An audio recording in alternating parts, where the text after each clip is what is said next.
E aí, meus caros, tudo bem? Pois é, hoje não vai ter belas paisagens para a gente poder curtir uma revisão para a FUVEST, porque afinal de contas eu estou na estrada e estou no meu hotel aguardando a hora de trabalho.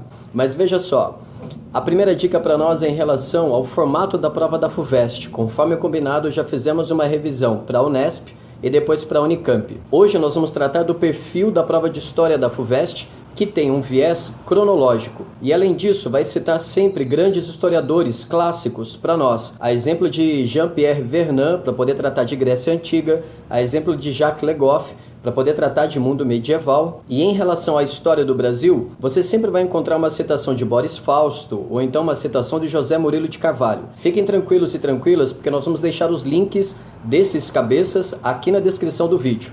Combinado? Além disso, a gente pode dizer que a prova tem propostas ligadas à história cultural, valorizando permanências, rupturas e diferentes temporalidades. Saca só, a gente vai dar exemplos a partir da história do Brasil. Se eu e vocês estamos no Brasil colônia, nós vamos identificar duas grandes economias que mantêm o pacto colonial, o açúcar e o ouro.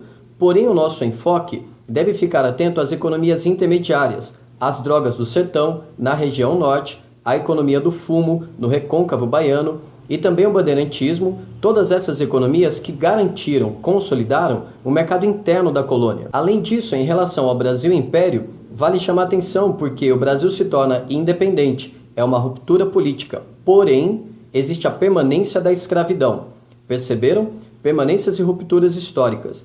E no Brasil Império, basicamente os nossos problemas se referem a dois fatores: como garantir unidade política e manter a integridade territorial. É assim no primeiro reinado, quando a gente tem que lidar com políticos portugueses e brasileiros e com a Guerra Cisplatina. É assim durante a regência, quando várias revoltas questionam os limites territoriais do Brasil. E também é assim no segundo reinado, porque dessa vez a gente vai ter que lidar com progressistas, regressistas ou abolicionistas e também escravistas, além da Grande Guerra do Paraguai.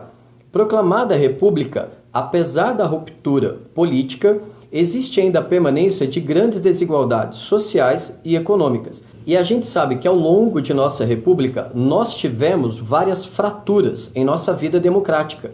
Ora, a nossa primeira república é marcada pelo coronelismo e pelo surgimento, consolidação da classe operária.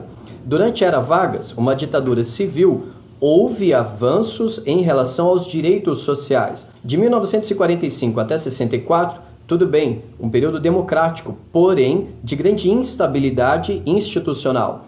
E depois de 64 até 85, a nossa ditadura civil e militar. E vale lembrar, por último, mas não menos importante, que de 1985 até hoje nós temos um processo de consolidação das nossas instituições democráticas. Nós nunca tivemos 7 eleições presidenciais consecutivas. Pela primeira vez em nossa história, nós a celebramos em 2014, que foi a última eleição presidencial. Tá certo? Portanto, recapitulando, a prova de história com viés cronológico, você vai dialogar com uma historiografia clássica. Além disso, você vai dar um enfoque às permanências, rupturas e às diferentes temporalidades. Bem, isso é um pouco sobre como a prova de história da FUVEST pensa. Em nosso próximo encontro, nessa quinta-feira, a gente volta com mais atualidades para vocês seguirem mais seguros e confiantes rumo à prova da FUVEST. Abraços fortes, até a próxima!